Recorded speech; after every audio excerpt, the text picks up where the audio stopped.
അന്ന് ഗുജറാത്തിൽ 21 കോടി മുടക്കി ടാങ്ക് പൊളിഞ്ഞതുപോലെ ഇന്ന് നമ്മുടെ യോഗി അണ്ണന്റെ ഉത്തർപ്രദേശിൽ ഏകദേശം 65 ലക്ഷം മുടക്കിയ ഒരു വാട്ടർ ടാങ്ക് പൊളിഞ്ഞിട്ടില്ല. കാരണം 65ഉം 21 കോടിയും തമ്മിൽ വ്യത്യാസമുണ്ട്. 65ന് കുറച്ചുകൂടെ ഒരു ബിൽഡ് ക്വാളിറ്റി ഉണ്ട്.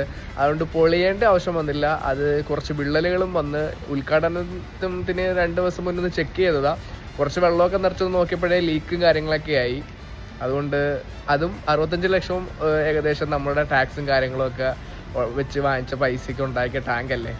അതിൽ പോയിട്ടുണ്ട്. എനിക്ക് തോന്നുന്നു 65 ലക്ഷത്തിൽ ആ 60 മാറ്റിയിട്ട് 5 ലക്ഷത്തിനായിരിക്കും ഇവന്മാർ ഇത് ഈ പണിഞ്ഞു വെച്ചത്. കാരണം അവർക്ക് മനുഷ്യന്മാരെ സേവിക്കുന്നതിനെക്കാട്ടിയും ഏറ്റവും കൂടുതൽ പ്രാധാന്യം കൊടുക്കുന്നത് ബാക്കി പലതിനുമല്ല. അതുകൊണ്ട് പിന്നെ പറഞ്ഞിട്ട് കാര്യമൊന്നുമില്ല.